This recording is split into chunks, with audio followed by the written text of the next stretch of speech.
change the name when you're gone. Okay. It's not easy.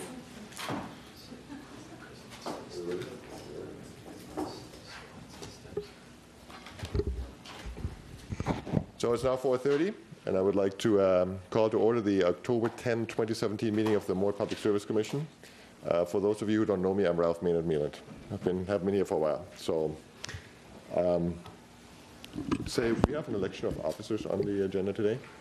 We do. Are we going to do that with only the three of us here? It's up to you. I mean, if you want to elect a secretary, you certainly can. It's getting another thing off the agenda.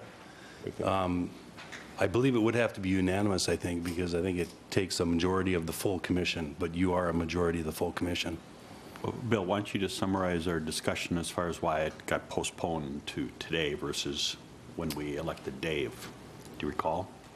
Yeah, I believe my recollection is because Ralph wasn't here at that meeting, and Ralph is the current secretary, and then we were just going to talk with Ralph to see if he wanted to be the secretary or you're the assistant secretary, and just to decide which one would be the secretary. So I guess it came to be as far as what would your preference be? If you would like to continue it, we'd be more than happy to have you. Yep. But if it's going to be a challenge here for it, then I think with my increased travel schedule, I will make as many meetings as I can. The goal is to make every single one of them obviously in person, but maybe it makes sense to have somebody who's going to be here more often as the secretary. So are you putting your name in the ring? I think Dave probably did, but yes. Dave? Who's Dave? As President Anderson, or Chair Anderson. So Chris? Need a motion, or? Well, yep, we would need a motion. I move to nominate John Regala as Secretary of the Moorhead Public Service Commission. I'll second that. Any discussion? No discussion? Okay, all in favor? Aye. All opposed, same sign? I think that motion passed. So are you taking over right now? No.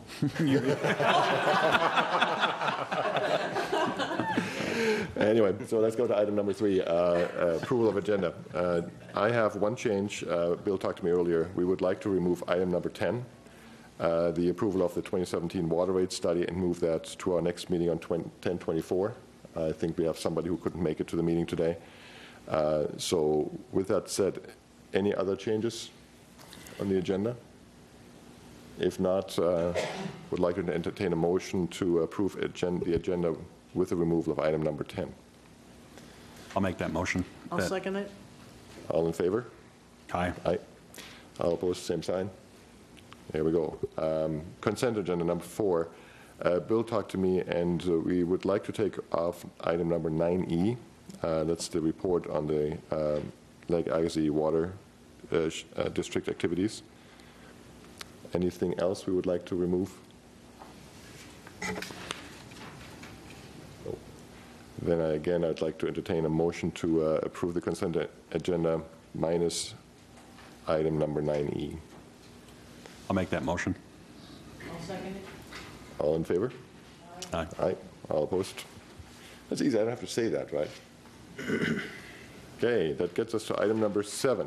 Customers to be heard? Or recognitions, and maybe just a acknowledgement that on Friday we had our annual employee appreciation luncheon and meeting, and it went very well, and we appreciated our employees, and that was very good. We did have 4 linemen that came back from Florida, where they helped on the hurricane recovery effort. And we actually had our employee that was hurt in a workplace accident come to the meeting as well. So that was very good. So we had a good day on Friday.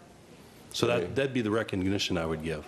Any good stories from Florida? I was down there during the hurricane. It was quite intense. Yeah, I mean the stories that we heard were spiders as big as your hand. So that was, I mean, really the looking out for different types of pests was the story of the day. They got all their work done. They got the power restored and poles put in and wires reinstalled, and so it went real well. Cool. I'm not sure if everybody has seen this, but I do have a copy of the letter that we received from gentlemen out of Florida, giving Oh, okay. thanks here. So if you want to look at that or route it, or I hope most of the people have seen that. That was also posted up at the burger and brats feed that we had for the employees, which was nice to have that posted as well. Yep. Yeah, it's cool to see, and I think you guys talked about it already, that there's an agreement among all the utilities, I guess, across the country to step in for one another when the need is there. Yep. And like I said, it was quite amazing. We were in 110-mile-an-hour winds, and it's amazing how much damage that wind can do very quickly. So thanks for that. Anything else? Nope. Old business. Just a clarification here on several of the items that we have here, Bill, it was referenced as our attorney or Moorhead Public Service attorney, or I'm wondering if we could be more specific, and because I'm still a little confused exactly who you would be using in certain areas. So instead of referencing just generic, if you could just say who the attorney was. We can do that. Did the attorney work for us? Because I think we have a few items here that we have to approve tonight, as far as, and if you could just clarify again, when we look at those, who the attorney was to review that. Sounds good. Cool. And you're talking on the, like on future reports? Yeah. Okay, yep. Cool. Any other old business? Okay. Item number 9A, City Council report. Jack. Good afternoon, ladies and gentlemen. Not much to report to the City Council. City Council meeting was pretty short last night. We did, however, pass a local improvement, where we could apply for a local improvement grant it's a pavement management transportation improvement plan for the Center Avenue, and roughly that's from 8th Street to the Red River. And I don't know what kind of water pipes under there, but it'd probably be a good time to get that replaced if it is old. So We're working on that. I don't know if Chris, you wanted to give a quick update. Chris Knutson, Water Division Manager. We've been in preliminary discussions with city engineering staff and involved with the planning project that the city is conducting regarding the Center Avenue corridor. Suffice it to say, we're planning in 2018 to replace from 8th Street to the river ahead of the city's project, so we would be working probably 1 year in advance of the city's project, just to get our portion of the project done. So a little different than Sims, and Sims where we were both kind of working at the same time. Our tentative plan and our budget for 2018 has Center Avenue from 8th to the river getting replaced. Okay. And with this plan, it's for 2019. So, Yeah, 19. And like I said, it's just an application for the grant from the state. So. Yeah. And that's about it. It was a pretty short meeting last night because I think the Vikings are on. So, yeah, that's about it from city. How did the Vikings do? I know the Packers won again. Yeah, Vikings pulling off with a field goal. And I'm sorry, I didn't hear. Did the Packers win? Fine. Thanks, Jack. Public Service Commission, any reports, updates? No, I've done anything, so, yes. At our EDA meeting, we had a presentation by city staff regarding the update as far as the underpass, and kind of a summary of how the process will work and what they're looking at as far as First Avenue South is going to be a challenge, but there's going to be significant work done.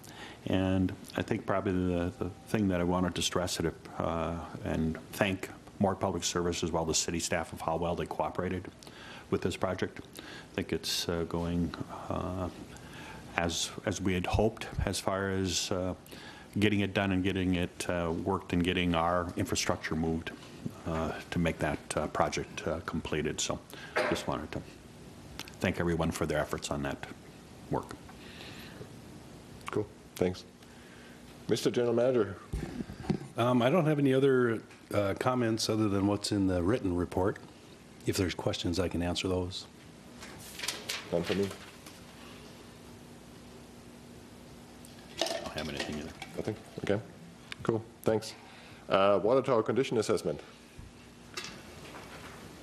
And I know we're building up. We will have the sludge pond discussion later, right? Anticipation. We're building up. Okay. Yeah. Just wanted to give a brief update regarding kind of where we're at for water tower planning for rehabilitation projects. As the commission is probably well aware, we just finished up the recoding project up in Oakport, and we're looking at the next 2 recoding projects on the docket. And one of the questions we had was, what should the phasing look like? Which one is in worse condition?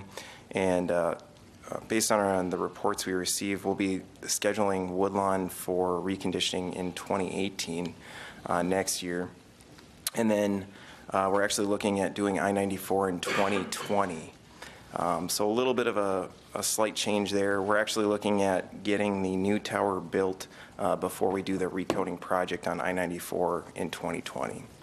So we'll actually start the process of building that new tower, have that done before we actually go to the recoding of I-94. So a little bit of a subtle change, but suffice to say, next year we'll be starting on Woodlawn. We got some revised budget estimates, and those will be included in this year's budget. So got one done, a couple more to go. So that's the update. So remind me again, where is the new water tower going to be, roughly? 28th Street and 40th Avenue South, just south of the church there. The land acquisition is finished up. We'll actually be submitting a drinking water revolving fund loan for that project. That'll happen in May of 2018. So we'll be talking more about that in the very, very near future. So we're pretty much ready to go. We just need to get that TWRF application submitted, and we'll be on our way. Thanks, Chris. Chris, could you share a little bit of what the potential cost of that construction would be for that water tower? Do we know? For the new one? Right. We have a little bit of underground work associated with that project.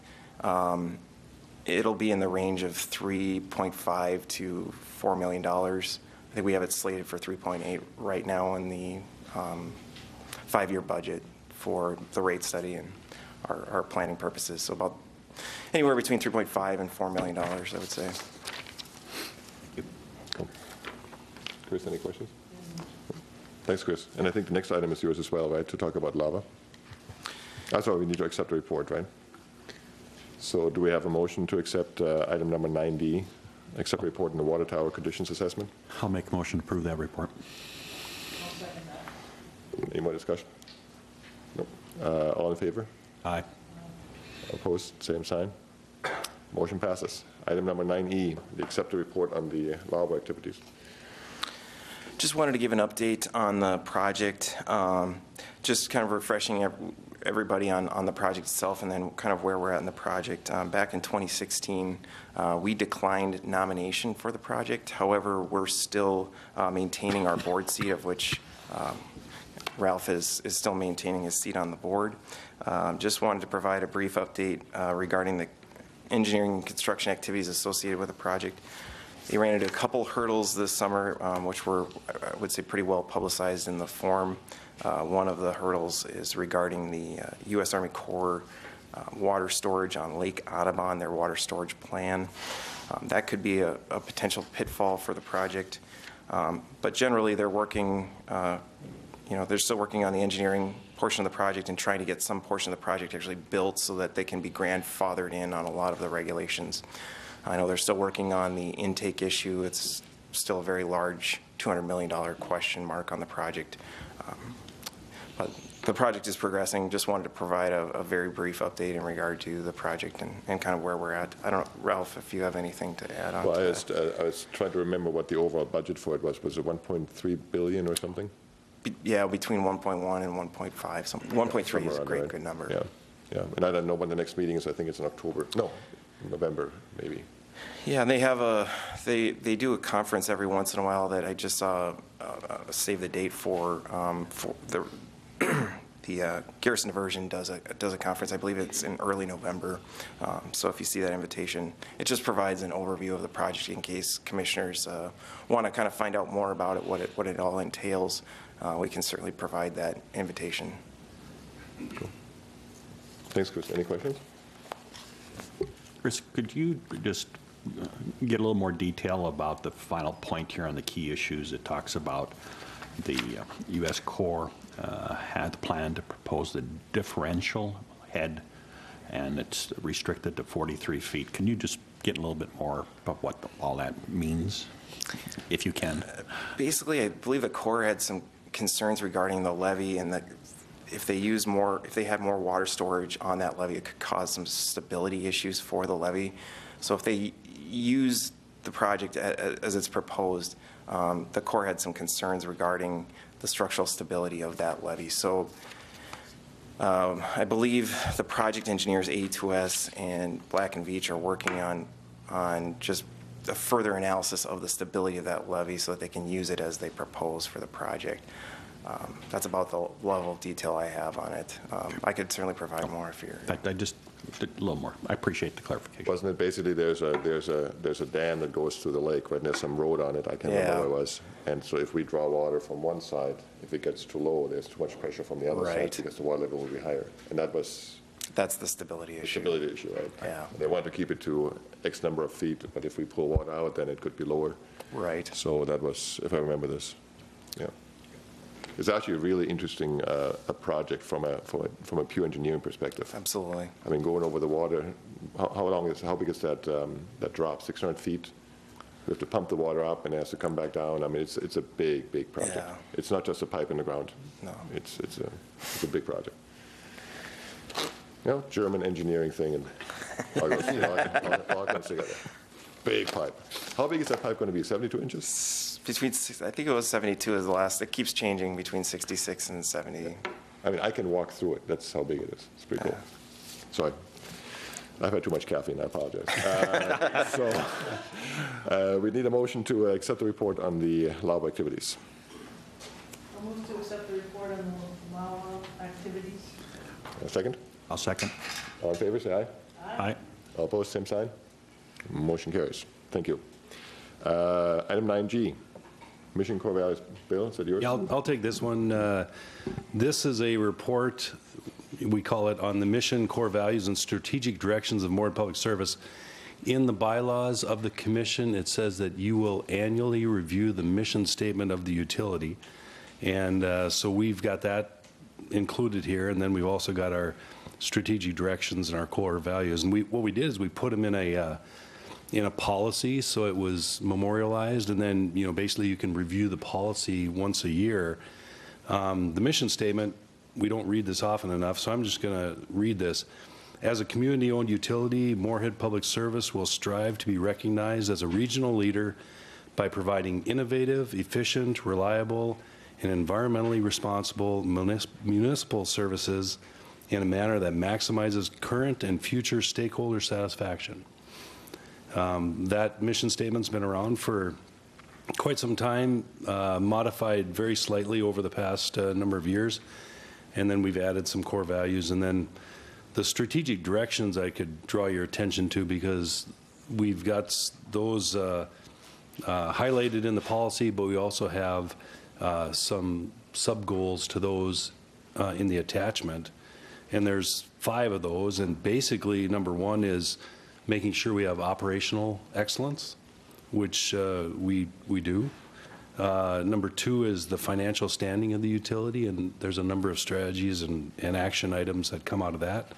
Number 3 is where we make sure that we attract and retain a competent staff for good customer service.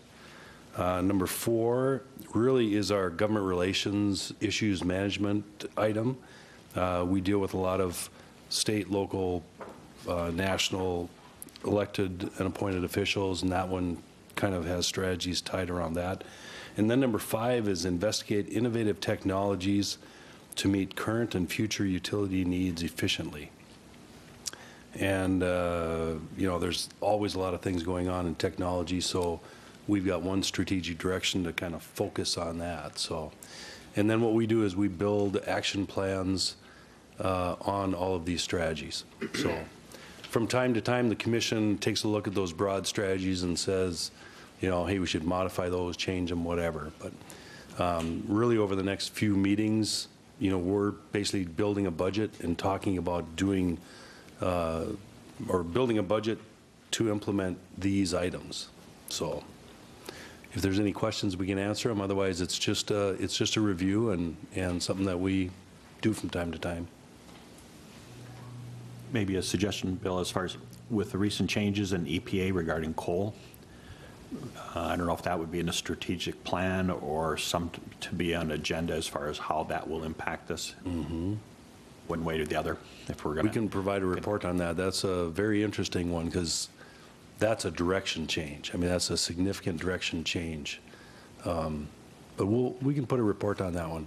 When Tom Heller comes up, that's an interesting one to ask him that question, but I'll put some thoughts together. Good, thank you. Yep.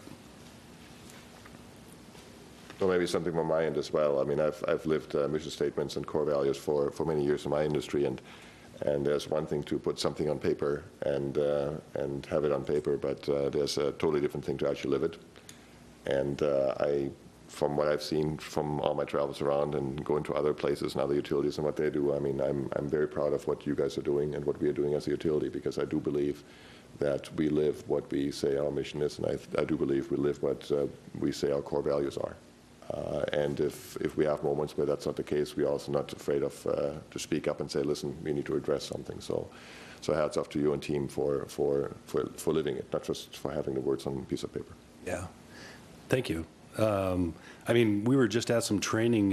Chris Volkers is in the audience, city manager, and she invited Steve Shields in to give some customer service training. So just a couple hours ago, we were in here talking to Steve Shields about customer service, really strategic directions or core values, and that was very interesting. Thank you, Chris, for lining that up. And I was looking at the strategic directions, seeing whether or not the directions fit where we should be going according to, a retailer, a very successful retailer. So I've got some thoughts on that, and that was, it's just interesting to talk about those things. I think he wanted to have us be the friendliest city, friendliest city with 40,000 residents by 2020. Best service, best customer service. Best customer service, so I mean, it was, and then he had lots of examples, that type of thing, so, anyway. Well, that's one big part. I mean, back to my favorite topic after sludge ponds, the water main replacement stuff. I was in a different city in Minnesota just a couple of days ago, and they're panicking, right? They are just starting the process of replacing the water mains, and we are in it. We are in 10 years to go, but we have already 10 years or 15 years under our belt. So even that little thing of being that far ahead of the curve. Look at the solar garden, what we've done there already. Look at the way we have built up our electrical grid as well to make sure that we have electricity when we need it. And when a tower does go down, our outage is 24 minutes, not 24 hours. Those are big deals that were done and that you guys have done. So again, hats off. So thanks for that. Well, and I mean, we're a utility, so we're in the business of infrastructure. So I mean, the water main replacement, the street lights that are out there, the electric reliability, those are the things that we do from a customer service standpoint, and then the point of sale or point of collections, if you will, for us, is an important area as well. And things are changing, and we're working together with the city on those types of things. So it's going to be an interesting time, and yeah, I mean, I before this meeting, I had to walk over to the bank and make a transaction, and I think about the infrastructure. I mean, I'm just kind of that kind of a guy, right? And there was a street light with a cover that was off. And to me, it's like, we're infrastructure people. I mean, everybody should be watching for those things and taking care of that. We do the same thing for the things that we don't see underground, and making sure that the Center Avenue water main is going to be replaced next year, and make sure that we don't get very many breaks in the wintertime. A lot of cities are going to be flooding their streets in the winter times, and we're going to try and stay ahead of that, so we're not doing that. Cool. Thanks. We need a motion. If anybody would like to propose a motion for item number 9G. I'll make a motion that we accept the report 9G. I'll second that. A motion with a second. Any more discussion? No. All in favor? Aye. Aye. All opposed? Motion passes. Item number 9H, accept report number 1 on the proposed 2018 budget. It's always good to see report number 1 on the budget. Nancy, if you'd come up, she'll do the, I think we did the broad overview before, so this is funny, this is number 1, because we gave an overview a meeting or so ago. We But did. Do you want to do the highlights of the proposed 18 budget? Sure. Nancy Lund, Administration and Finance Manager. And so report number 1 on the budget, we went into a little bit of detail last meeting. Since that time, the Budget Committee has met and received a lot of information and looked at some rate options and things like that. The good news we have to share on the electric side this year is that we're seeing a significant decrease in our purchase power rates. So we have the potential to see a 4% decrease or a $900,000 decrease in purchase power. So that would be because WAPA, Western Area Power, is removing their drought adder that has been in place for about 10 plus years. So they've replenished all their needs there, and so they're removing that as a component of their rates. It's not finalized rate yet, but that's what we expect to happen. They've gone through a proposed rate structure back in July. They've gone through a comment period. They've now got draft final rates, which are the same as their proposals back in July. So that's looking good. Gives us confidence to say we believe we're going to see that decrease in their rates. That will be offset a little bit by Southwest Power Pool is our transmission provider. Their rates will be going up, so we expect to see, well, let me go back to WAPA. So a $1.5 million decrease in the WAPA rates. Southwest Power Pool's increase in transmission costs of about $500,000 will offset that. So a net overall decrease we're expecting of about $900,000 in purchase power costs. Other variables that are still in place, we've got an increase in city transfers that we'll continue to work with. That's due to an agreement we have in place on the transfer, so we expect to see about a $200,000 increase in city transfers. We're beginning to see some stability in some numbers from Southwest Power Pool as far as monies that we may need to pay back to them for settlements within their FERC environment and approvals that have taken place there. So numbers are coming together. We're not anywhere final on those, but they're coming together right now. The Budget Committee reviewed rate proposals of 0% up to 2%. So they've taken a look at that. We'll ask the Budget Committee to take a look again at those numbers, and for the October 24th meeting have a recommendation on what that percentage rate increase would be on the electric side, ranging somewhere between 0 to 2%. And we will come forward with that number with the rate hearings at the next meeting.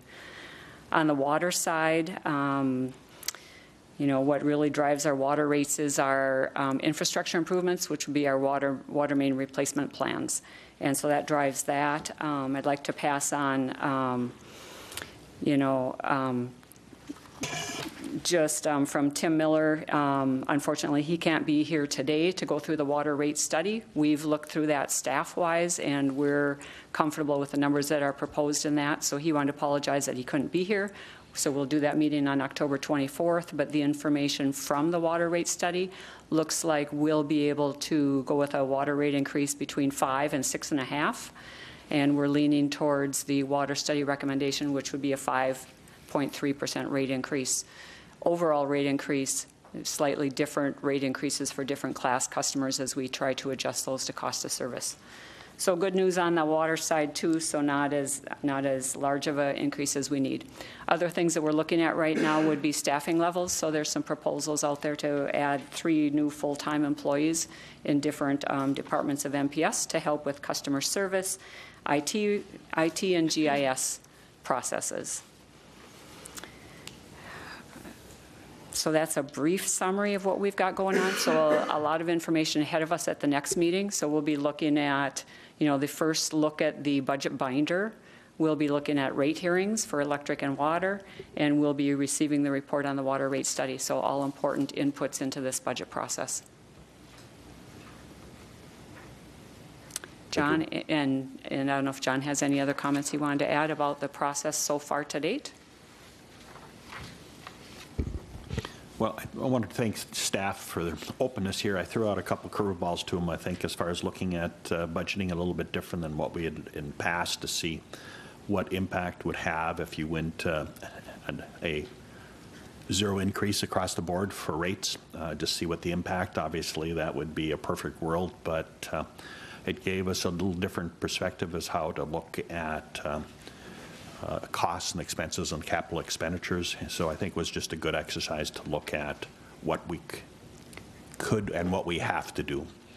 I think, and in some of the areas, obviously, there's just things that need to be done to maintain the utility, and as a result, that's the reason for the discussion of a rate increase in certain areas. So just, it was a good experience and a lot of good dialogue with the group. So thank you. Okay. So Nancy, what was our original thought for this year for the water rate increase? Was it 6.5? We were at about 6.5%. So with the water rate study, what it's actually done is taken the next 4 to 5 years and leveled out those increases. So we had, I think, 3 more years of 6.5, and then we dropped down to some 3s or 4s. And so over the 5-year period, it'll be the same amount of increase, just phased in a little differently over that period of time. And one of the other things John wanted us to do is to focus a little bit more on the 5-year timeline as far as budgeting. Staff will, of course, continue to look at the 10-year plan and make sure our infrastructure improvements are there. But during budget and during budget committee meetings, we'll focus a little bit more on the 5-year plan as we go forward. You okay? I'm fine. Cool. Anybody takes? The only other thing I was going to mention was, for customers that watch us from home, that on October 24th, we will have a rate hearing. We put notices in the bill, but it's always good to remind people. I'm guessing that our large customers will have representatives here. Sometimes we get some residential customers, maybe with an increase that are relatively small, we may not, but just want to make sure that people hear that at home. So what time is that on the 24th? It's on the 24th, and we'll do it at 5:30 typically, so I believe that's when we'll... So 2 weeks from today, October 24, 5:30, right here. Right here, yep. Cool. Thanks.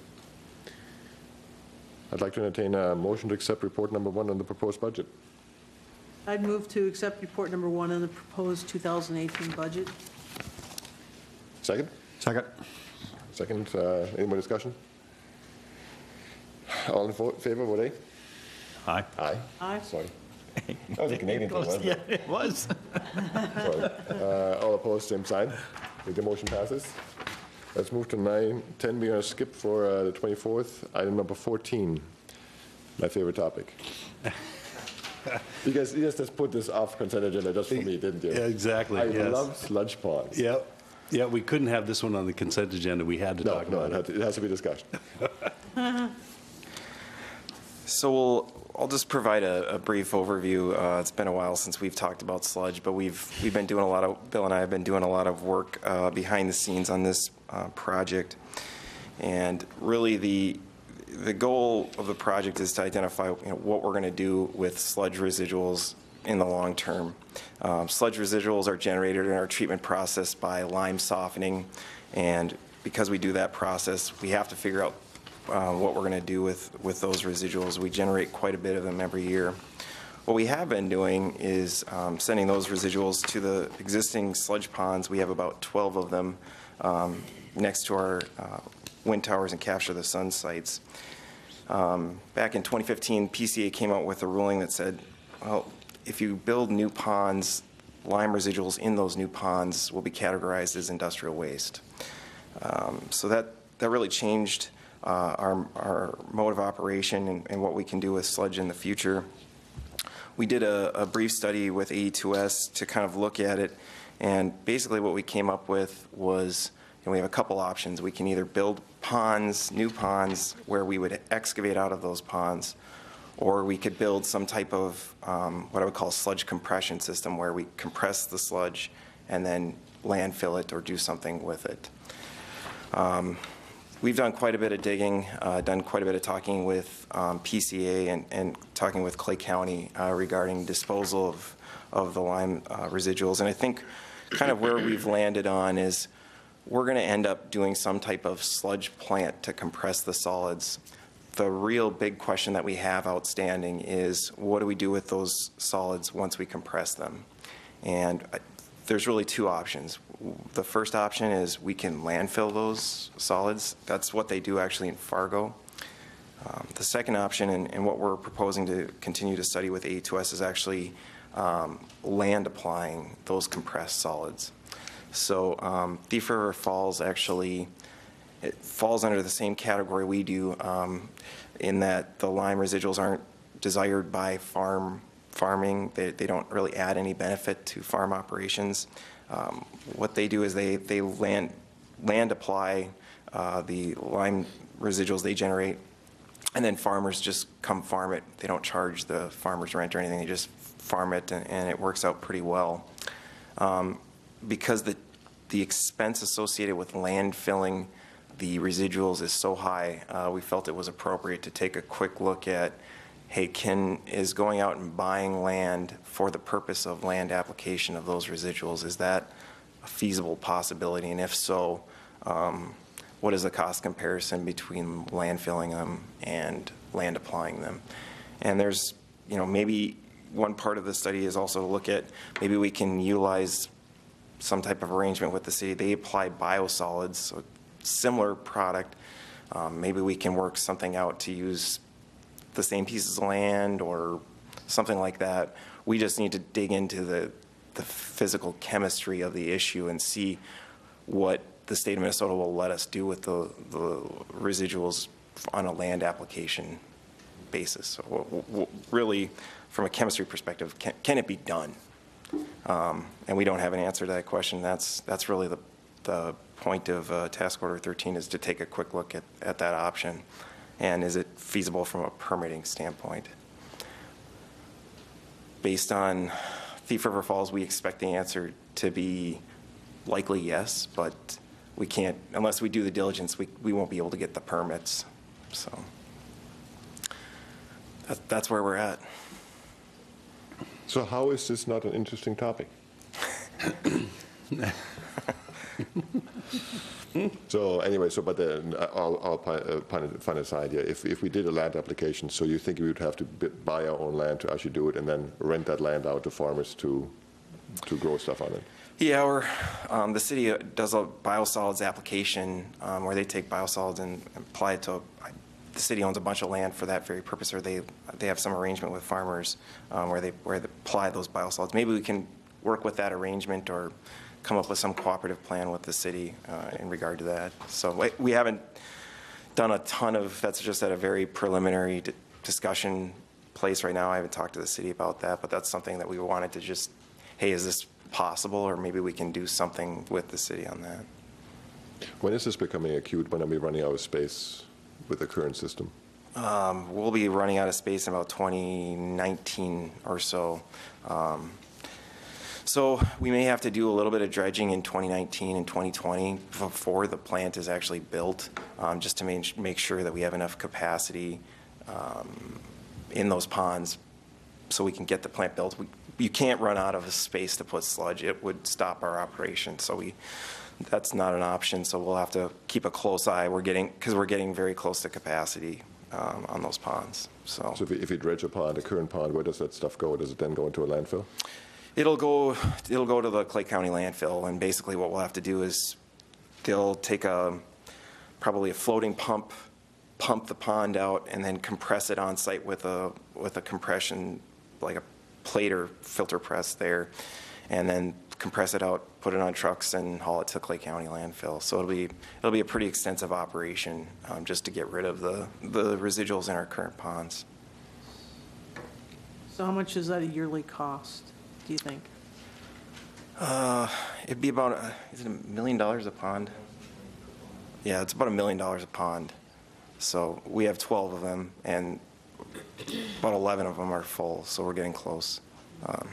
We're getting close. But you don't have to do it all at once. There's no time requirement. We could do it we could empty them in 20 years. We could do it in 2, but we're not going to do it in 2. We probably want to get rid of the sludge eventually, but there's no regulatory mandate to do so. So the mandate is just we cannot add more ponds. Right. We can leave the old stuff where it is, but we cannot add more ponds. We can add more ponds. The stipulation is just that if we add more, you got to get the sludge out in 3 years. You can't store it indefinitely as we've done in the past. But the old ones are okay. The old ones are okay. No problem there. Yep. And I think, Chris, in the past you said that the sludge facility, approximately $5 million? Yep. Is that kind of still a number? Yep, and we have that, I believe, in the 2020 budget. That's where it's slated right now. We're looking at doing drinking water funding for that project as well. It may be a little more complex because of the environmental associations with sludge, and I haven't dug into that very much, but there's an environmental assessment component of drinking water revolving fund funding. It may be complex if we choose that route, and so that's one of the diligence pieces we have to do before 2020. And you haven't heard of any softening on this, on the EPA at this point from the state? We talked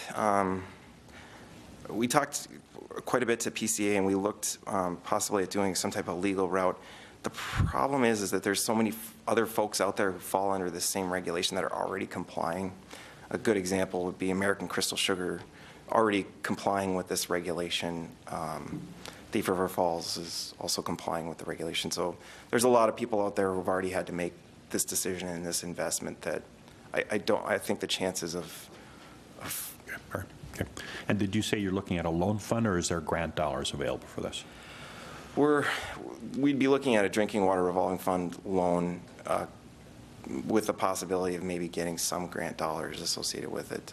It would certainly be nice because it is a big expense that, you know, we weren't really planning on a couple of years ago, but it's kind of precipitated. Any more questions? He just spent $10 million. He just spent $10 million. He said 5. It's 5 on He's this and willing to 5 on, negotiate. He's willing to negotiate. but 5 on the water tower too. Oh, that's true. So, thanks, Chris. Well, but to the point, right, that Nancy made earlier about the infrastructure. I mean, these things don't come cheap. You know, we can't do without a water tower. We can't do without electricity. We can't do without sludge ponds. That's right. Anyway, sorry. I just said it one more time. Okay, anybody willing to approve task order number 13? Are Make you a motion. referring to 14? I'll make Yep. a motion that we approve the report on task item 14. It's Oh, task order excuse 4. me, 14, task order number 13. Yep. Excuse me. So we have a motion. Second. Second. All in favor? Aye. Aye. All opposed? Motion carries. We're going into closed session, right? So we're going to go into closed session. This meeting will now close for executive session for 2 reasons. Number one, as permitted by Minnesota statutes, section 13D03, to discuss labor negotiation strategies related to negotiations with IBEW Local 1426 and AFSCME Local 1450. And item number 2, as permitted by Minnesota statutes, section 13D05, subdivision 3A, to evaluate the performance of the general manager. And we expect action to be taken. We expect action to be taken upon conclusion of the meeting, correct? Correct. So we need a motion to go into closed session. Move to close the meeting for executive session. Do we have a second? Second. Second, all in favor? Aye. So we're now in executive session, and we'll come out and take action, right?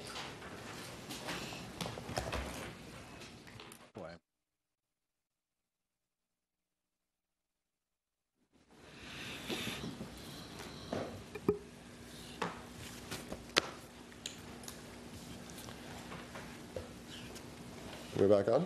We're back on.